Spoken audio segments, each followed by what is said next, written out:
Hello, everybody. Kirk Spano, and this is our monthly retirement income options expiration update. And I have made it an even simpler format. A couple of thoughts to get off on the right foot. Many large cap stocks are still priced for perfection, meaning that they're overvalued by a little bit. They were overvalued more a few weeks ago. They're less overvalued now.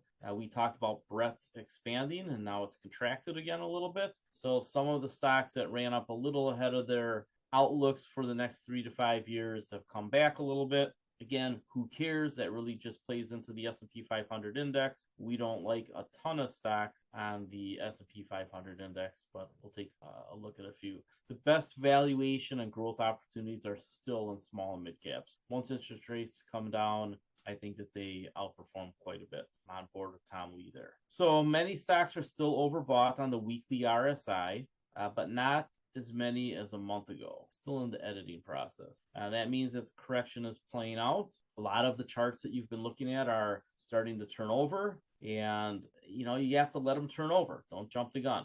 Make sure you are using the TradingView screener. They have added the last couple features, and they've actually deprecated the old screener. I'll show you the new one here in a second. It is really nice. The Federal Reserve is unlikely to cut rates until June at the earliest now, so volatility could pick up even more in coming weeks. We have Jerome Powell next week, Wednesday, and if he is mean Jerome, then we could see this correction finally play out all the way and get some bottoming process in May and maybe into June. And then I think it's back off to the races, because once they finally lower rates, especially if they do it the way that I suggested, which is describe as a one-off and we'll see about more, I think that could be very good for stocks. We still have a lot of money from the fiscal side in the market. That's not going to change for a while. So we'll see. I think things are still pretty bullish into next year. 2026, when the tax code changes, we'll see. We'll see if the super rich guys throw a temper tantrum. Not really positive about that. So the TradingView screener right here, I have it set up to watch my blue list, which is, I could change it to VSL, I think, but right now it's the blue list, and that is our, what I would call my expanded VSL. So just go here, pick my screener. I have one called Weekly Technicals, and I want to use the blue list. I don't really care what index, because I want to cover all the market caps. So now it's showing me weekly technical rating, weekly moving average rating, oscillator rating, RSI on the weekly measured over 9 periods, because they don't give me the option for 8. Normally I use 8, but 9 is fine. And then some of these other ones are dailies, and I don't pay too much attention to these, but they're there if you have a process that utilizes them on a shorter term time frame. Now, what we can see is on the VSL, you have some stocks that are still overbought on the weekly. Weekly meaning measured each week versus day to day. They're measured week to week. So that provides a longer term view. Anytime something gets overbought on the weekly RSI, you should really ask questions why. So let's take a look at one that that I like to watch. All right. That I like following Freeport-McMoRan because of the copper story, not only for the EV revolution, but really just the electrification of the entire economy, which is going to go on for decade. I love to buy Freeport-McMoRan on big correction. 2020 was a good spot to buy it. This correction here was a good spot to buy it. And now it's chopping higher. And I think it's starting to get a little bit ahead of itself. Remember, I'm not a commodity super cycle guy. I just like picking spots. But this is one that was overbought on the weekly RSI. So this is weekly RSI. That is usually not something you want to be buying. Sometimes, not often. So if you are a momentum trader and you want to see this push up to 55-ish, there's a target here. But the Elliott waves are starting to say, well, it's getting long in the tooth. Probably going to see a bit of a correction. If we get mean Jerome Powell and we get Freeport-McMoRan under 40, now you can start thinking about taking a speculative position on a big rally for copper. But remember, this is another one of those super capital intensive businesses. So I don't mind selling puts on it to generate income from the volatility that you can find in this market. However, not something that I truly want to own unless I can really buy it on a really good bottom. But as you can see, the market's been pricing in the future, and probably it's overvalued, or at least fairly valued. This yellow area here is what's called a fair value gap. This is the range between these two blue lines that the institutions are basically saying it belongs. So anytime it gets above this blue line is probably overvalued. Anytime it gets below this blue line is probably undervalued, at least in the eyes of the analyst. My job, as I see it, is to respect this and then decide when it's off by more than 20 or 30%. Because if this is 20 or 30% too high, then when the price is up here, it's really something you should sell. But if I think that this is 20 to 30% or 50% too low, well, then I can let something run a long way. Or I know that the price down here is really cheap. So understanding where the institutions and analysts think this should be, which is this range here, right? Because not all the analysts have the same outlook and not all the institutions will buy at the same prices. But this is generally where the analysts and institutions are thinking for the next 1 year. They have 1 year outlooks, the analysts. Institutions a little longer than that, but they do tweak their asset allocation pretty much every quarter. So a little bit above, if you think that this is about right on valuation, then there's nothing special about Freeport-McMoRan here. But if it got down into here, you could probably at least sell the cash secured puts and generate some income. So that's the way I look at a lot of these. When you take a look at the technical rating and the moving average rating, right now they're still saying, pretty strong up here. What's the oscillator rating though? The oscillator rating is the rate of change. This basically tells you when things are starting to change. So while Raytheon still has technical rating and moving average rating of strong, the oscillator is telling you these are about to turn over. They're just starting to turn over. So this could be a head fake, but usually it's pretty good. So if we take a look at the chart for Raytheon, go back for a good view, see what it's saying. This is where fair value is. It's above fair value. It's been on a big rally. They usually hit these orange lines, give or take, and then bounce off or break through. And if they break through, they generally go towards the next orange line, but usually they bounce off and then come back down. And usually they come down more than one level, 2, 3 levels. So our price on Raytheon around 77 might be pretty interesting. Way down here, you see all the volume. So really, I think I'd want this on a new low. I could get Raytheon in the 60s where all this support is, this longer term support. Let's get back to 2018. I think 2018 is really the relevant time frame. I think we've outgrown the 2014 to 16 time frame. But 2018, we had the big corrections, and that's when a lot of what I think the current market is built off of. So if we got a price down in here, which represents almost the COVID lows, I think that that's probably where this gets exciting. Now, this target's way down here, and you'd have to go pretty far back in time to see that. Now, could we have a round trip all the way back to, the 2008, 2009 period? We could. And look, that's where this target goes. This target goes all the way back to the financial crisis. That's a pretty bold prediction if anybody said that this is going to go down to 30. But if it did, that means everybody's throwing their hands up in the air and screaming, oh my God, it's the end of the world. You know me, I'd probably be buying a lot of it. So I just wanted to kind of tell you how this stuff works, how to use it. I think it's vitally important. The oscillator rating tells you the change that's coming. So here, the oscillator is still pointing up. That means that American Express probably has a little bit more upside, even though it's going to look overvalued. So I don't think I'm particularly interested in this, but look at this target. This is an algorithm. The algorithms are as good as any person. That's why I don't do it by hand anymore. I just use like 7 algorithms. See all the algorithms I have built in? So that means this could run all the way up to about 250. If you're a trader, that's exciting. If you're me, meh, not so much. But this does imply that maybe American Express isn't as fully valued as some people think. Institutions and analysts, kind of like this range down here. And if you shorten up the time frame, let's see if it changes. Yeah, that wouldn't. This red line is where the big support is on volume, but you can see there's big support here too. So again, you'd have your zombie apocalypse Armageddon is down here. I don't think that's going to happen, but you should be aware of it and you should have a plan. If a lot of prices start breaking through these zones, that means we might be heading to zombie apocalypse Armageddon land. And you should just be aware of that ahead of time, because it'll help you plan. It'll help you know, oh, well, it's breaking through where all the big support is. That means it's probably an elevator drop coming up. Maybe I sell here even though it's gone down to avoid the drop down here. All right, so let's get the oscillator rating.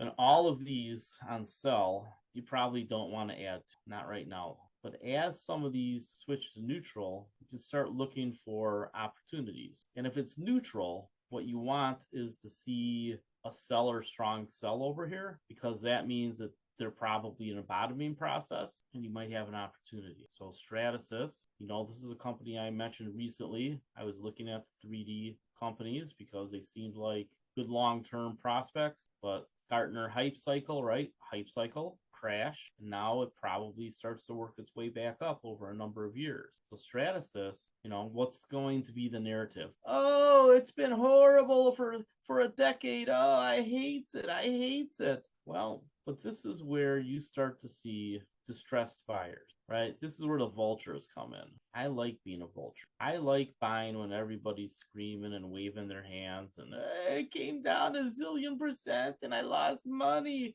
because I was dumb and I bought it up here and then I waited until it got down here to sell it and right? Yeah, I don't have a lot of empathy for it anymore.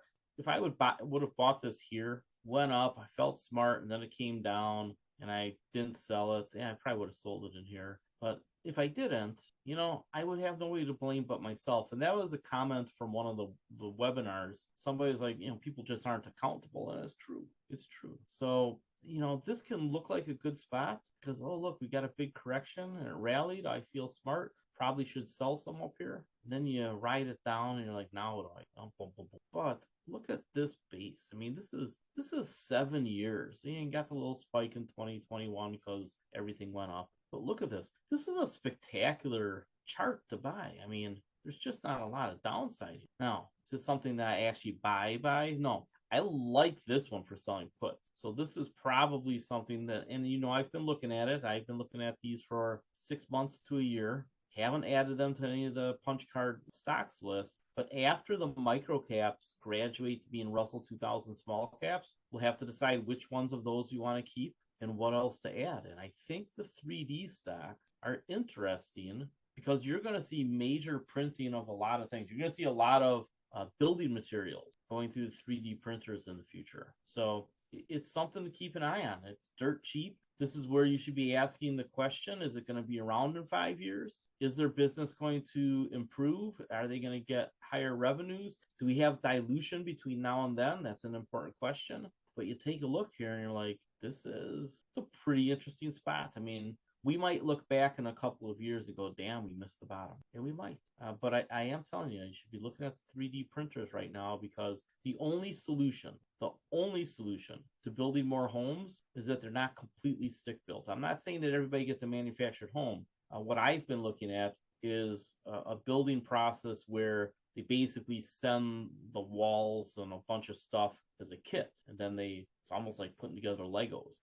Then you do the finishing after that. So I do think the 3D printers have a huge amount of business coming in that particular industry. I think that they'll end up having something to do with automobiles. So we'll see over time, but and not necessarily the whole product, but kind of the snap together parts. All right. So that's how you can use this. You get down here into the buys, now you find this is where you really find some neat opportunities. The oscillator rating is outright on buy, but the stock is still horrible technical and from a moving average standpoint. So if we take a look at Planet Labs, which is one of the stocks that we've been keeping track of for a long time, start saying, okay, crashed and drifted down. Is it at a point where you really should be backing up the truck? I think for people who don't own Planet Labs, this is a pretty good spot. Could it go down a little bit more? It could. Are they going to get diluted? Doesn't seem so, but maybe a little bit. When you start doing the math on their recurring revenue, their annual recurring revenue, it starts to actually be a pretty interesting story.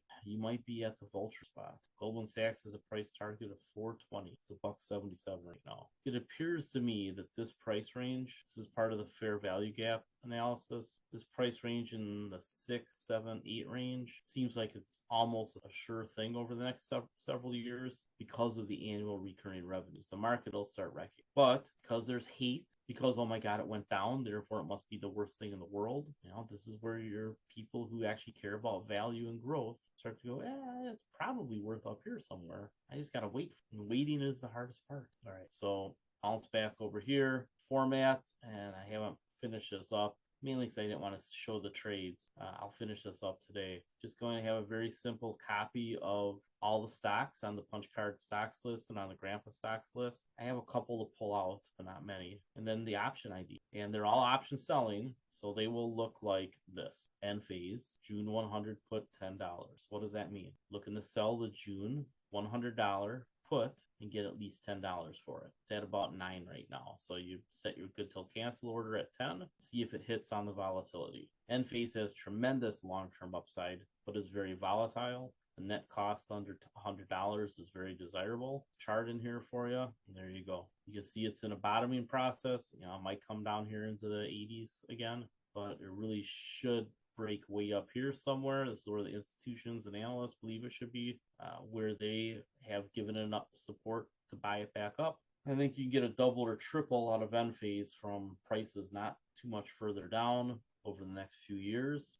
However, if I'm right, and there's a big inflection on clean energy and EVs and solar in the middle to later part of the decade, this really could be a much, much bigger company, like off this particular chart. So those are the kinds of plays I like. I like stocks that are strong, right? They're an oligopoly leader. Generac is one of their newer competitors, but there's not a lot of companies managing energy the way that they do, right? They don't make solar panels. These guys manage the energy. They have the hardware for connecting solar panels to energy management and batteries. They have their own storage solutions, and that's really going to take off here over time. In fact, I think most of the country by the later part of this decade, and again, it depends on who wins the next election. If President Biden wins, you're going to see more laws pushing solar and energy storage. If Trump wins, they'll get put off until the next president. But seeing as I think there would be a financial collapse under Trump, next president almost certainly would be Democrat,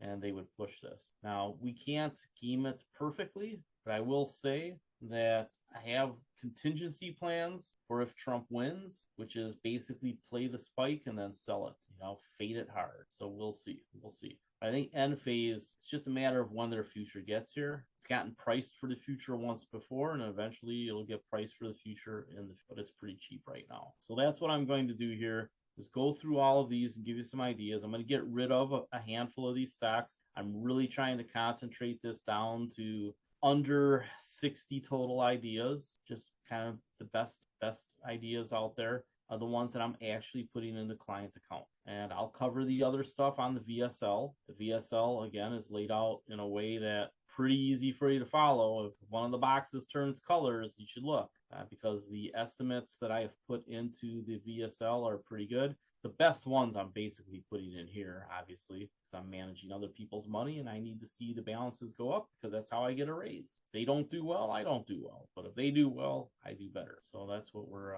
hoping to see, is client accounts go up so that my teeny tiny percentage goes up along with that, because I, like everybody else, enjoy a good rate.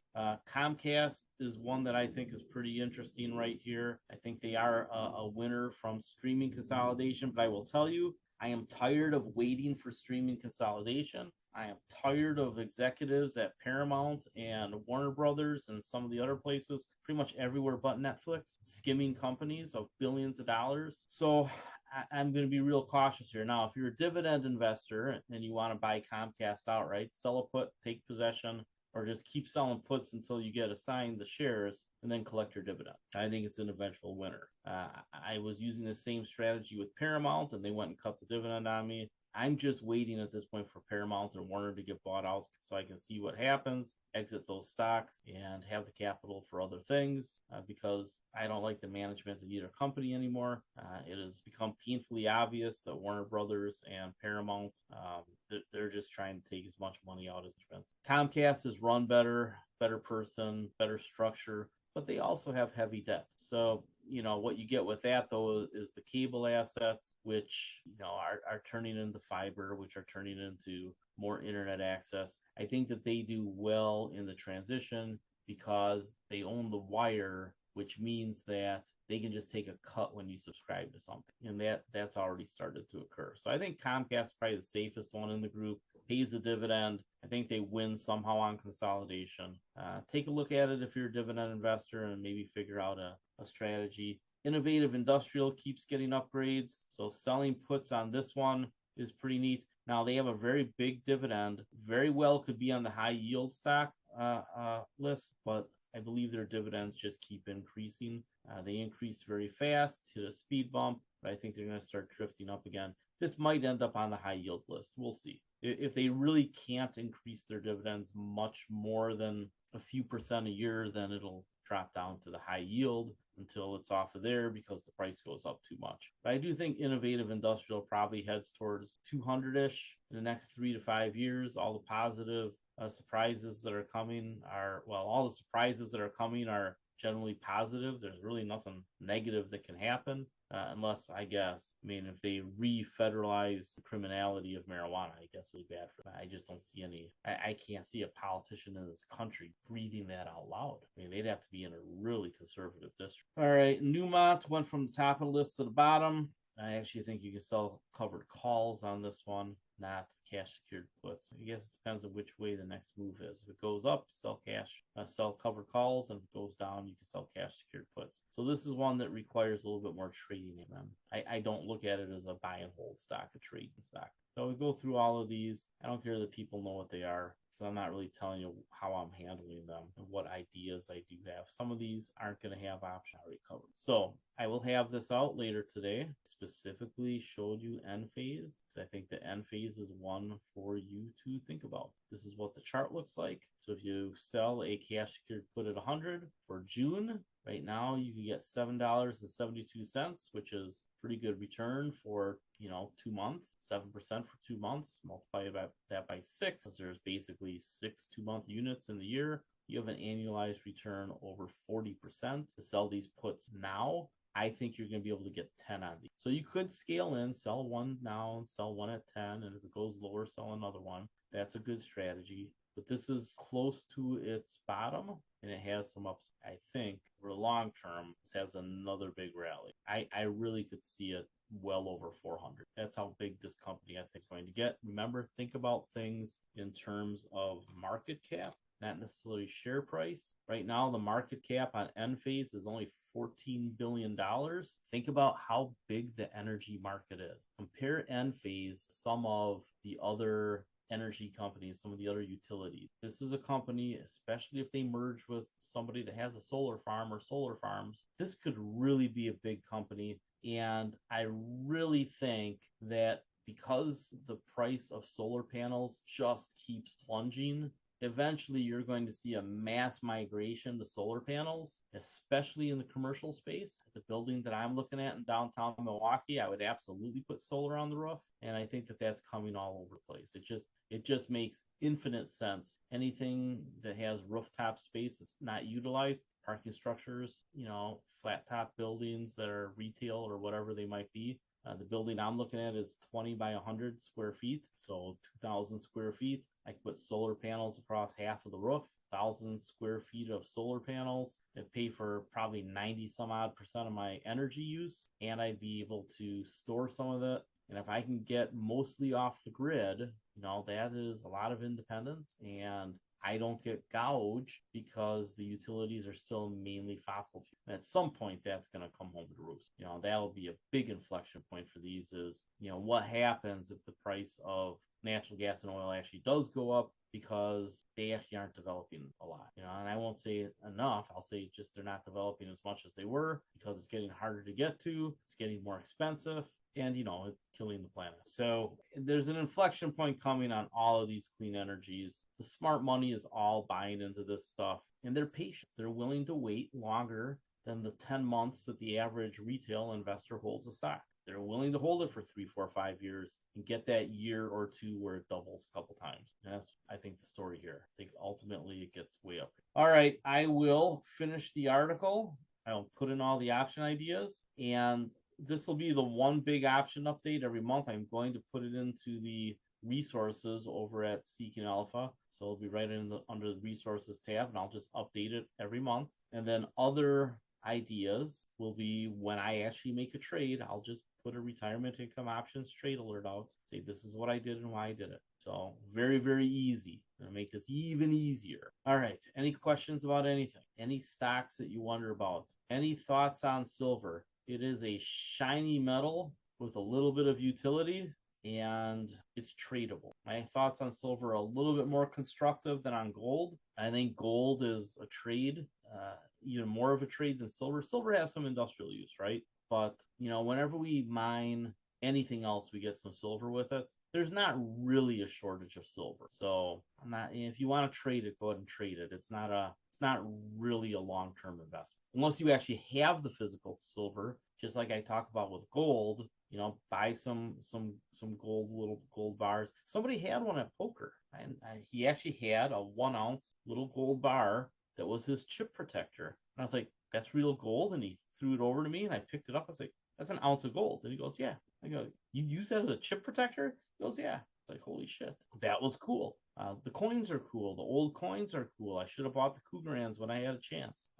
Heirloom jewelry, find it. You have a relative dies, ask for the jewelry, or go to the estate sales and the rummage sales. That's how you get gold. I mean, find a cool use for it. Other than that, it's just a trade. The silver falls into the same category, but less so. A little bit more industrial use. What do I think about Marathon Digital going forward? Well, I will say the same thing today that I've said almost every day for months now, is that Marathon Digital is becoming an independent power producer, and they have solutions for the technology with AI, not just Bitcoin mining. So they're getting valued as a Bitcoin miner and nothing else. It's just like some of these companies that don't get their real estate value. So Marathon is at what, 15, 16 bucks a share, and they're getting priced basically for the value of their Bitcoin. They're not really getting valued for their other business.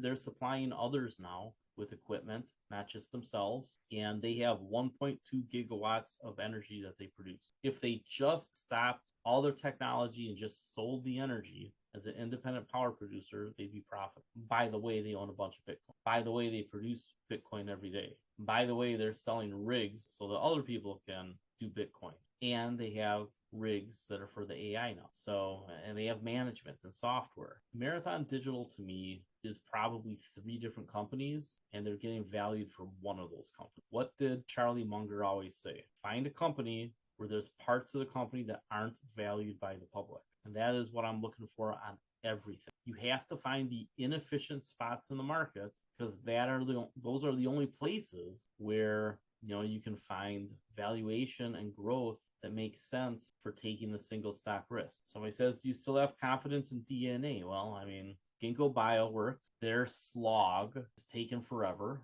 They're probably going to have to dilute, but I think that's priced in. I'm not adding anything right now. If you don't add it, I'm not saying that you have to or that you should. It's a very high risk proposition. I think it's going to work out, but I think it's going to be one of those things where when it happens and it happens big, but I can't tell you when that's going to happen. Somebody's asking about Kathy Wood. I will not own an ARK fund ever again. If you own one, I think you should probably sell it. There's not really any reason to own any of them. Their stock picking is mediocre. Just because their big ideas are right doesn't mean their stock picking is good. It's not. And from a technical standpoint, the trading aspect of picking investments and when to get in and out, they're horrible. They're some of the worst on the street. So if you own any ARK funds, sell them, find something else to do with the money. I can't think of a good reason to own them anymore. I really can't. I wish I could. I owned the ARK e-commerce fund strictly for the Bitcoin exposure along with GBTC. And I actually just sent out an email to my 401k plan. All right. Also, I am removing the ARK e-commerce fund from the 401k plan and replacing it with the iShares Bitcoin ETF. The reason ARK was in the plan to begin with was exposure to Bitcoin. Now that we have dedicated Bitcoin funds available as of February, I will be using the iShares Bitcoin ETF for Bitcoin exposure. I will never allocate more than a single-digit percentage in the model portfolio. but we'll be using it regularly in that model portfolio, in the Blue Mound model portfolio. And then I direct them to my Bitcoin primer, which I have over at my Blue Mound Asset Management website. If you want to, go take a look at that. Yeah. But it's also published with both of the investment letters at Fundamental Trends and Margin Safety Invest. So it's out there. All right. Anything? I hope I made that clear, Robert. Sell the freaking ARK. Just be done with it. Update on AMTX. It's heavily shorted. Eventually that ends. You try to be perfect. You'll not be excellent. You can sell cash secured puts at the money if you want. I think you're probably better off just buying it because sometime this year, there'll be an announcement about the India IPO. Sometime this year, there will be an announcement about the financing and building of the sustainable aviation fuel plant and renewable diesel. At some point this year, you're going to get more production tax credits. They just got the first 10 million. They're going to get more investment tax credits. The price of the California tax credit, LCFS, that's going to go up. I mean, they got like 10 positive things that are going to happen in the next year. You buy it and you wait. That's what you do. All right. Anything else? Going once, going twice, going 3 times. All right. As I said in the chat, trader narratives are wrong 4 out of 5 times. Ignore the bullshit that you hear out there. Somebody's a technical trader or a short-term trader, and they're trying to tell you why things are moving. Bullshit 4 out of 5 times. If they're not talking about strictly their technical indicators or their quantitative indicators, it's because they don't have confidence in those indicators. And why would you listen to them? If they start telling you, oh, this is how the world works, well, then they should already be a multimillionaire. I don't know a lot of short-term traders who have made millions of dollars. I just don't. There's a handful, not many. So ignore the short-term noise. Can't stress that to you more. When some of the people who quit the service give me shit about, oh, the stock went down that month, fine, sell it to me, you dumb sucker. I know that I've been right on stocks 4 out of 5 times, which is spectacular. And every now and then, one of our stocks hits the hockey and it goes straight up for a while. We have an entire basket of those stocks right now. It's just a matter of waiting and not being emotional and having the outlook based on what's really happening in the world, which is aging demographics, decarbonization, and debt management in a technologically disinflationary environment. The only time that technology is inflationary is during the initial deployment, and then it becomes disinflationary. It's all back. What we are going to see in the next 5 to 10 years is AI increasing the margins of service providers and manufacturers alike without destroying jobs. And that's the thing that people have a hard time wrapping their head around. A lot of services needed for the elderly. I've told you about my friend Al. I can't get him help. I tried to go through Milwaukee County. I finally got a hold of the cancer navigator nurse because she's shown interest and empathy towards this guy, towards my friend. And we got an appointment with a hospital in Milwaukee that is top memory care place in the state. And we're going to get him in there. Hopefully that starts the process on getting him some help. But, think about how many people are aging in the population. There's a lot of services that need to be provided. AI is going to help at least coordinate that. And, if we can wisen up and let people into the country, our immigration is the lowest it's been in decades. Everybody's talking about the crisis at the border. It's because for the last 10 years, since the second Obama administration, we haven't been letting anybody in. We're 1 million or 2 short every year compared to the past. We need those people or we're screwed. So, everything's built around these big major themes. And when people want to pound their chest and stomp their foot and say, oh, quantitative easing and the Fed, man, shut the zuck up. You've been wrong for decades and decades and decades. And we should listen to you because there's been a hiccup after a once in a century pandemic. Cut it out, man. Anybody buying into that stuff is just easy to sell to. Please come by me. I will sell you something expensive and disappear for you. Because, the whole swampland in Florida thing, I got some swampland to show you. Or I got a bridge to sell you. That's what most of these people are. Look into the future, 5-10 years. Look at what the smart money is doing, what the informed money is doing, what the insider money is doing, the private equity money is doing, and just do your best to copy them. Jeremy Grantham, who is a pretty widely known bear by the way, is invested in a Metis. So there's that. All right, have a great day. plan your gardens accordingly.